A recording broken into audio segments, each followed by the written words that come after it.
Alhamdulillah, Alhamdulillahirabbil alamin. Hadana lihada wa ma kunna linahtadiya laula an hadanallah. Wassalatu wassalamu ala sayyidina Muhammad ibn Abdullah wa ala alihi wa sahbihi wa mawalah. Asyhadu an la ilaha illallah wahdahu la syarikalah wa asyhadu anna sayyidina Muhammadan abduhu wa rasuluh. Faqad qala Allah azza wa jal fihil kitabihil karim wa huwa asdaqul qailin. A'udzu billahi minasy syaithanir rajim. Bismillahirrahmanirrahim. Ya ayyuhalladzina amanu qu anfusakum wa ahlikum nara wa quduhan nas wal hijarah 'alaiha malaikatun hiladun shidad la ya'suna ma amarahum wa yaf'aluna ma yu'marun. Wa qala ta'ala Bismillahirrahmanirrahim. Walikulli ummatin ajal fa idza jaa ajaluhum fala yastakhiruna sa'atan wa la yastaktimun. Ya ayyuhan nas ittaqullaha haqqa tuqatih wala tamutunna illa wa antum muslimun. Ma'asyiral muslimin, sidang Jum'ah rahimakumullah. Usi nafsi wa iyyakum bitaqwallah, faqad fazal muttaqun, faqad faza fauzan 'azima.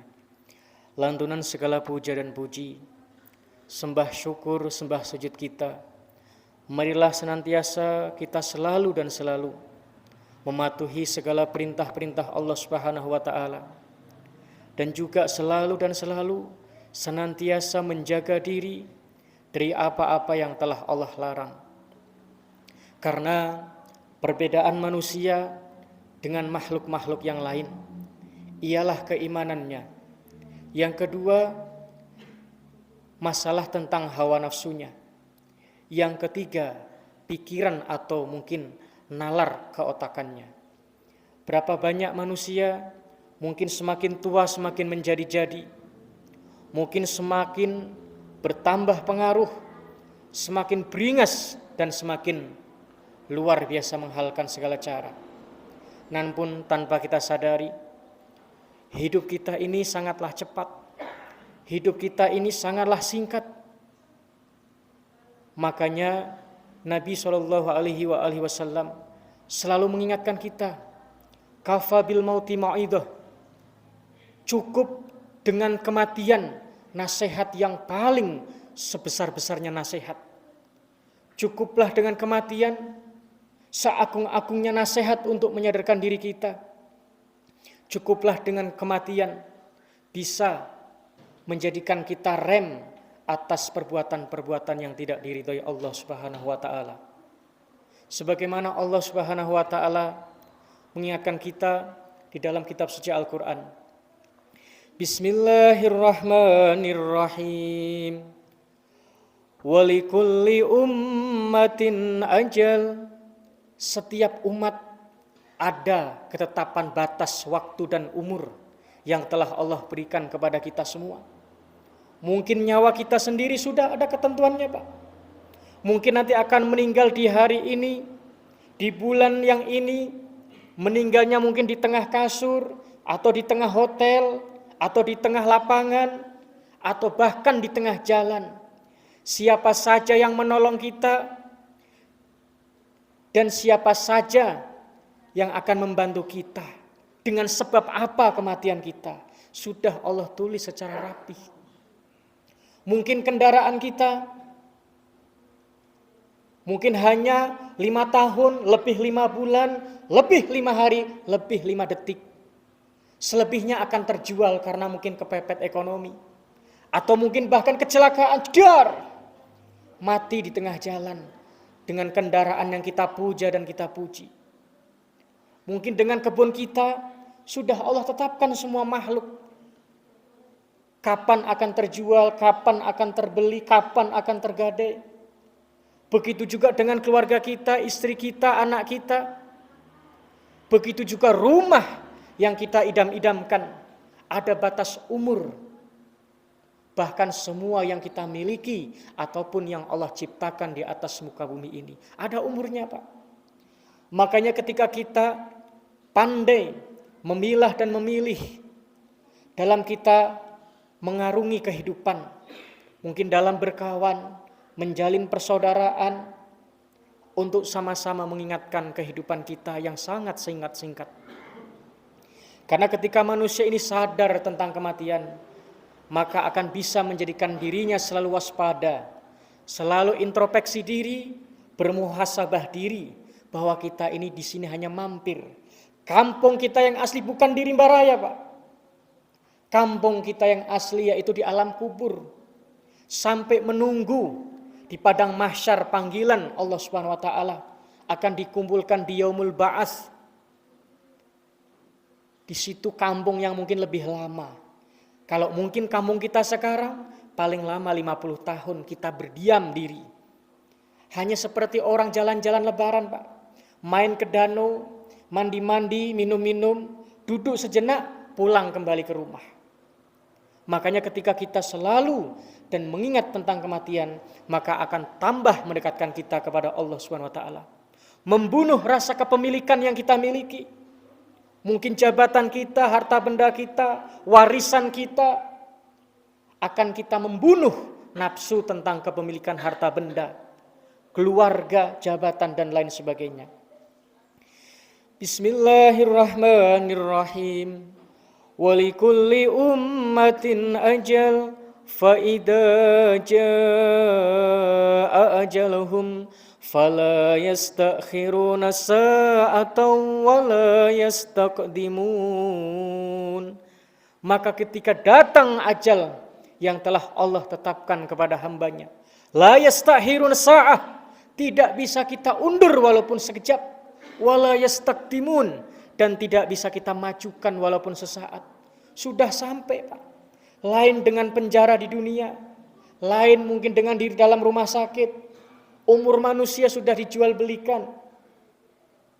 Mau diracun bisa, mau ditambah oksigen, padahal orangnya sudah hampir mati, tapi ditempelkan oksigen, ditambahkan nitrogennya nggak pernah putus, padahal sudah berbaring kaku tidak berdaya. Sebetulnya sudah mati, yang jalan oksigen dan nitrogen. Karena apa? Mana tahu malaikat mautnya masih bisa dikompromi. Tidak bisa. Makanya kita harus tahu 15.000 hari, 14.400 hari, 18.000 hari itu berapa umur kita? Kalau mungkin usia kita sudah 40 tahun, maka usia kita sudah 14.400 hari. Sudah sangat panjang, Pak. Mungkin kalau kita hitung dari bayi, sudah menghabiskan beras puluhan truk, menghabiskan minyak makan, jajan macam-macam, rokok kita, bensin kita untuk keluyuran ke sana kemari. Mungkin dari sini nyampe Aceh Utara, Pak. Itu untuk yang kita menjadi kotoran saja, sama menjadi asap. Tapi kalau untuk beramal tentang hari akhirat, pura-pura lupa, pura-pura bodoh di hari raya kurban, yang mungkin mobilnya terpampang di garasi begitu indah dan menawan, tapi masuk ke masjid yang dia tanya kuponnya. Ini penyakit hati yang perlu kita singkirkan dan kita bersihkan. Makanya kemarin masuk di dalam media dan juga televisi nasional, ada kampung terkecil, terpelosok di daerah Banjarnegara, Jawa Tengah, yang mungkin kalau di tempat kita ini daerah Jagung, Pak, sangat pelosok sekali. Sampai terkenal karena dalam satu kampung bisa mengorbankan 70 ekor lembu lebih, Pak. Bahkan bukan cuma lembu sapi, lembu Brahma, lembu Lemosin, kambingnya 250 lebih, hampir 260. Itu kampung kecil, Pak. Kampung miskin. Kenapa bisa begitu, Ustadz? Masyarakatnya sudah sangat sadar tentang bekal di akhirat.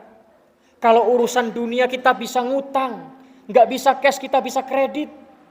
Nggak bisa kredit, bisa menitipkan surat-surat kita biar dapat pinjaman. Tapi untuk kendaraan, untuk amal soleh kita menghadap kepada Allah, tidak kita prioritaskan. Satu hari orang itu menabung 10.000 Pak. Ada juga nggak sanggup 10.000, 7,5, tiap minggu 50.000 setor kepada Pak Gece, Pak Dusun. Makanya 80-70% semua warganya bisa berkurban. Karena betul-betul mental prioritas agama dinomorsatukan. Makanya itu untuk contoh kita. Padahal di sana mungkin yang punya mobil lebih banyak di kampung-kampung kita Pak. Kebunnya lebih lebar di kampung kita. Di sana hanya mengandalkan sawah. Selebihnya mungkin tanaman keras. Tidak seperti kita hidup semua tanaman. Itu menjadi contoh untuk kita contoh. Sehingga kampung yang miskin sekarang menjadi booming dan viral di mancanegara. Terkenal kemana-mana. Itu kita pikirkan. Sebagaimana masjid, di mana-mana kita tarik sumbangan hanya tempat, model dan warna cat semata. Tapi isinya tidak kita bina. Kita contoh Masjid Jogokarian. Dari masjid terkecil menjadi masjid tempat sarana ibadah yang begitu nyaman. Karena rumah Allah ini rumah yang perlu yang paling indah. Tidak ada rumah yang paling bersih, yang paling indah dan paling nyaman kecuali rumah-rumah Allah. Di situ tempat manusia meratap, meminta pertolongan. Disinilah manusia tempat memohon kasih sayang. Disinilah tempat manusia untuk menimba ilmu. Selain di pesantren, di masjid. Disinilah tempat manusia untuk bermusyawarah setiap masalah. Di masjid inilah tempat manusia untuk mengatur strategi ekonomi. Di tempat masjid inilah umat untuk mengatur strategi perang kalau memang ada musuh. Itu nasihat daripada Nabi SAW. Bahkan masjid memiliki badan usaha milik masjid. Dari makanan ringan, minum, mungkin roti-roti basah, kue basah, hingga menjadi memiliki restoran. Asetnya untuk menyantuni sekolah-sekolah masjid yang digratiskan untuk umat. Dari sekolah, dari restoran punya ruko-ruko. Dari situ masjid punya sada, pangan lengkap, sandang pangan. Orang-orang yang terdampar bisa disantuni di dalam masjid. Orang yang kurang pendidikan bisa disantuni di dalam masjid. Sampai akhirnya masjid itu punya kekuatan ekonomi yang luar biasa. Masjid punya ambulan. Jadi siapapun orang yang sakit tidak perlu telepon, mungkin ke puskesmas. Masjid lebih dahulu menyediakan Pak, supirnya. Bahkan masjid tadinya hanya tiap hari Jumat dan hari Minggu. Ada periksa gratis untuk sosial, periksa gratis. Sekarang tiap hari di dalam masjid sudah ada tempat-tempat untuk kita tolong menolong. Semuanya ada di dalam masjid. Bisa Bapak lihat di YouTube, Masjid Jogokarian. Sekarang sudah keluar lagi Masjid Gorontalo, sama kayak gitu prinsipnya. Sudah keluar lagi Masjid Bengkulu. Sampai di mana-mana, di Jakarta, di Banten, di Jawa. Sekarang alhamdulillah di kota-kota sudah mulai minum, mungkin pisang atau mungkin kue basah disediakan di dalam masjid. Karena ketika orang ditanya, wahai anakku, anak-anak jalanan, kenapa enggak doyan ke masjid? Di situ orangnya sombong-sombong, Ustadz. Enggak ada yang tegur sapa sama saya, Ustadz. Tempatnya panas, kipasnya pun enggak cukup, Ustadz. Apalagi makanan, minuman. Kalau kami nongkrong di pinggir jalan, Ustadz, kadang es-es kecil, minuman, kue-kue basah saya pun dapat, Ustadz. Tempatnya dingin di kafe, Ustadz. Makanya harus kita rubah, Pak. Masjid ini harus tempat yang indah. Buatkan taman-taman yang bagus. Jadi sore-sore hari anak-anak kita sambil kita suapi makanan, dikenalkan rumah Allah. Ini nak tempat untuk bernaung dunia sampai akhirat. Jangan sedikit-sedikit anak-anak bercanda di masjid kita usir, kita marah. Jangan.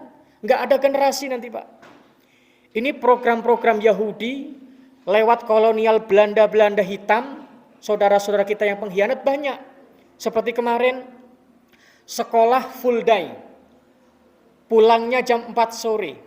Mungkin bagi guru-guru kita yang masih awam atau yang tidak pengalaman strategi orang PKI, dia diam. Ketika ditelaah, kalau anak sekolah pulang jam 4 sore, katanya full day, sudah capek, belum kalau di kota besar macet, sholat asarnya pun entah kapan, habis maghrib tidur. Kapan mau mengaji? Kapan mau memakmurkan rumah-rumah Allah? Kapan mau memakmurkan majelis taklim, madrasah diniyah? Jadi lama-lama targetnya ketika anak sekolah full day, madrasah sepi, madin, masjid sepi, surau-surau pengajian sepi, tidak ada yang akan kita kirim ke pesantren, Pak. Itu targetnya pejabat-pejabat PKI sekarang. Makanya langsung oleh PBNU yang masih garis lurus diberontak, pulangkan tetap jam 1 supaya anak-anak bisa tidur, bisa sholat, bisa makan, nanti sore sudah segar, bisa ke masjid, bisa ke madrasah diniyah, bisa ke balai-balai pengajian. Ini praktek-praktek begini banyak. Makanya kita harus hati-hati. Di era pesta, pilkada, pilgub, pilpres, banyak orang baik jadi-jadian, Pak. Tapi kita harus mengingat orang-orang yang punya rekam jejak baik. Orang-orang yang punya keturunan yang soleh, yang sebelum jauh-jauh hari, sebelum ada pesta demokrasi, memang sudah watak dan kakinya melangkah ke tempat-tempat yang baik. Kalau mungkin menjelang pesta demokrasi, semua orang ramah, nggak ada orang pelit. Semua berbagi-bagi rezeki, bagi sembako. Walaupun tiap harinya nggak pernah nolong orang. Yang tidak pernah masuk ke masjid, bawa ambal 2 gulung. Yang tidak pernah masuk ke pesantren, masuk ke yayasan pantai asuhan, rajin belusukan sana kemari. Ini hati-hati. Mereka punya undang-undang yang bisa menghancurkan, bisa memenjarakan orang yang benar, bisa mengeluarkan penjara orang yang salah, bisa memiskinkan dalam serentak. Makanya polpen itu bahaya, Pak, kalau dipakai maling untuk mencuri hak-hak uang negara dan uang rakyat. Makanya pencuri itu ada 2. Sama-sama berbahaya, tapi lebih berbahaya yang pakai polpen. Itu lebih ganas, Pak. Nggak nampak, nggak bisa rubah angka depan tambah 01. Makanya Nabi SAW bukan cuman hanya mengajar sholat, bukan hanya cuman mengajar zakat, semua Nabi atur. Masalah yang tidak penting kencing pun Nabi SAW diatur, apalagi masalah politik, masalah ekonomi Islam. Kita harus tahu produk ini punya siapa, produk ini milik siapa, warung ini punya siapa, usaha ini, pabrik ini. Harus kita bijak. Karena hidup kita ini akan dikenang, Pak. Mungkin dikenang kebaikan kita atau mungkin kejahatan kita. Di dalam sabda Nabi SAW, Nabi bersabda, Al-hasadu ya'kulanil hasanat kama ta'kulun narul hatab. Sifat hasud, dengki, iri hati itu bisa memakan segala kebaikan amal soleh kita. Kama ta'kulun narul hatab. Sebagaimana api yang membara memakan kayu bakar yang kering. Habis itu ditanya, Ustadz, iri apakah yang dianjurkan dalam agama, Ustadz? Ada, Pak. Iri untuk beramal soleh. Kenapa tetangga kita lebih bodoh dari kita pendidikannya, lebih rendah prestasinya, tapi amal solehnya, ibadahnya, kedermawanannya jauh dari kita. Boleh kita iri semacam ini, Pak. Mungkin iri yang selanjutnya, tetangga kita yang rumahnya lebih rusak, atapnya bocor, kalau mungkin ada angin sudah goyang sana kemari, tapi jam 4 pagi sudah berbunyi rintik-rintik air, mereka sudah wudu, sudah berdendang lantunan ayat-ayat suci Al-Quran di rumah gubuk yang reot. Sedangkan rumah kita yang penuh dengan marmer, granit, ukiran Jepara, bangunnya jam 8, jam 9 pagi. Na'udzubillah, kita perlu iri yang semacam ini. Yang ketiga, tetangga kita pendapatannya nggak jelas, mocok sana, mocok sini, tapi hampir tiap tahun bisa korban. Sedangkan kita mobil 2, korban 10 tahun sekali, Pak. Kita perlu, ini yang kita perbaiki, namanya penyakit hati. Yang keempat, kita boleh iri kepada saudara kita yang mungkin kesehatannya sudah tua renta, tapi masih mau jalan ke masjid walaupun sekali. Ke masjid sekali cuman maghrib, gak apa-apa. Kita yang sehat ke masjid cuman seminggu sekali. Ini kita perbaiki semua. Karena sekarang banyak orang-orang yang hanya membaca fadilah amal, tapi tidak membaca penyakit-penyakit hati. Taunya fadilah amal, penyakit hati tidak mereka pelajari, makanya banyak sesat mereka, salah jalan. Semoga nasihat ini sama-sama kita amalkan untuk momen di penghujung sisa usia kita yang mungkin tidak lama lagi, agar kiranya selalu kita pupuk. Kita sholat cuman masih hidup bapak-bapak. Kita zakat cuman ketika masih hidup. Kita nolong orang ketika masih hidup. Kita silaturahmi. Kita berjuang di jalan Allah. Kita perang fisabilillah. Kita memerangi orang-orang yang jahat. Hanya ketika masih hidup. Setelah kita meninggal tidak ada sholat lagi Pak. Tidak ada nolong lagi sama orang. Tidak ada lagi puasa. Tidak ada lagi baca Al-Quran. Tidak ada lagi korban. Tidak ada lagi zakat dan tidak ada semuanya. Kira-kira cukupkah amal kita Pak untuk menunggu datangnya hari kiamat, entah mungkin berapa tahun lagi atau berapa ratus tahun atau berapa ribu tahun. Dengan umur kita yang hanya 40 sampai 50 tahun kita habiskan untuk foya-foya, untuk hura-hura yang tiada berdaya. Alhamdulillah, alhamdulillahirabbil alamin. Wassalatu wassalamu ala sayyidinal Mustafa wa ala alihi wa sahbihi wa ahla sidqi wal wafa. Ashhadu an la ilaha illallah wahdahu la syarikalah wa ashhadu anna sayyidana Muhammadan abduhu wa rasuluh. Ya ayyuhan nas ittaqullaha haqqa tuqatih wa la tamutunna illa wa antum muslimun. Barakallahu li wa lakum fil Qur'anil azim wa naf'ani wa iyyakum bima fihi minal ayati wadh-dhikril hakim wa taqabbala minni wa minkum tilawatahu innahu huwas samiul alim. Aqulu qawli hadza wastaghfirullahal azim li wa lakum wa lisairil muslimina wal muslimat wal mu'minina wal mu'minat fastaghfiruh innahu huwal ghafurur rahim.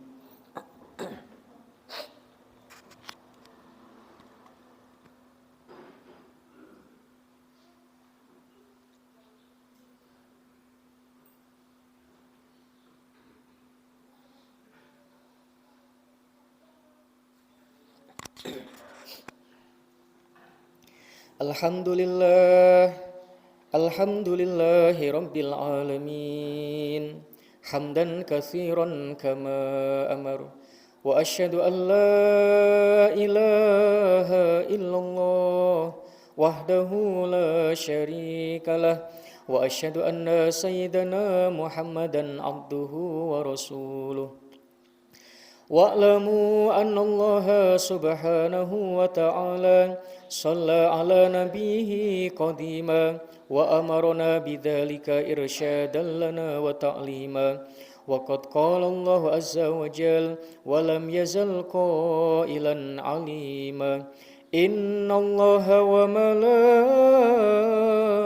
malaikatahu yusalluna 'alan nabi. Ya ayyuhalladzina amanu sallu alaihi wa sallimu taslima. Labbaik Allahumma labbaik, labbaik Allahumma labbaik, labbaik Allahumma labbaik. Allahumma salli ala sayyidina Muhammad wa ala ali sayyidina Muhammad. Ya ayyuhan nas ittaqullaha haqqa tuqatih wa la tamutunna illa wa antum muslimun. Allahumma fir lil muslimina wal muslimat wal mu'minina wal mu'minat al ahya'i minhum wal amwat wa dha'if lahumul hasanat wa kaffir anhumus sayyiat. Allahumma a'izzal islam wal muslimin wa adilla syirka wal musyrikin wa dammir a'da'ad din. اللهم انصر إخواننا من المسلمين في المجاهدين في إندونيسيا. اللهم انصر إخواننا من المسلمين في المجاهدين في فلسطين. اللهم انصر إخواننا من المسلمين في المجاهدين في هنديا. اللهم انصر إخواننا من المسلمين في المجاهدين في كل مكان. اللهم اكشف عنا الغلاء والبلاء والوباء والفحشاء والمنكر والشدائد والبغي والسيوف المختلفة ما ظهر منها وما بطن من بلدنا هذا خاصة ومن بلدان المسلمين عامة إنك على كل شيء قدير. اللهم اغفر لأمة نبينا محمد. اللهم ارحم لأمة نبينا محمد. اللهم عافي لأمة نبينا محمد. اللهم سلم لأمة نبينا محمد. اللهم اجبر لأمة نبينا محمد. اللهم ارزق حلالا طيبا واسعا مباركا لأمة نبينا محمد. اللهم اصبر على البلاء والوباء والمصيبة والعبادة لأمة نبينا محمد. فارج عنا همومنا فرجا عاجلا برحمتك يا أرحم الراحمين. ربنا ظلمنا أنفسنا وإن لم تغفر لنا وترحمنا لنكونن من الخاسرين. ربنا لا تزغ قلوبنا بعد إذ هديتنا وهب لنا من لدنك رحمة إنك أنت الوهاب. ربنا هب لنا من أزواجنا وأولادنا وذرياتنا قرة أعين واجعلنا للمتقين إماما. رب اجعلنا مقيم الصلاة ومن ذرياتنا ربنا وتقبل دعاء. ربنا آتنا في الدنيا حسنة وفي الآخرة حسنة وقنا عذاب النار. يا مقلب القلوب ثبت قلوبنا على دينك ويا مصرف القلوب صرف قلوبنا على طاعتك. وحسبنا الله ونعم الوكيل نعم المولى ونعم النصير ولا حول ولا قوة إلا بالله العلي العظيم. اللهم اجعلنا من المحبوبين وعبدنا من ديوان البؤداء والمطرودين برحمتك يا أرحم الراحمين. وصلى الله على خير خلقه سيدنا ونبينا محمد النبي الأمي وعلى آله وصحبه وبارك وسلم. عباد الله إن الله يأمر بالعدل والإحسان وإيتاء ذي القربى وينهى عن الفحشاء والمنكر والبغي يعظكم لعلكم تذكرون. فاذكروا الله العظيم يذكركم واشكروه على نعمه يزدكم واسألوه من فضله يؤتكم ولذكر الله أكبر. ثم أقيموا الصلاة.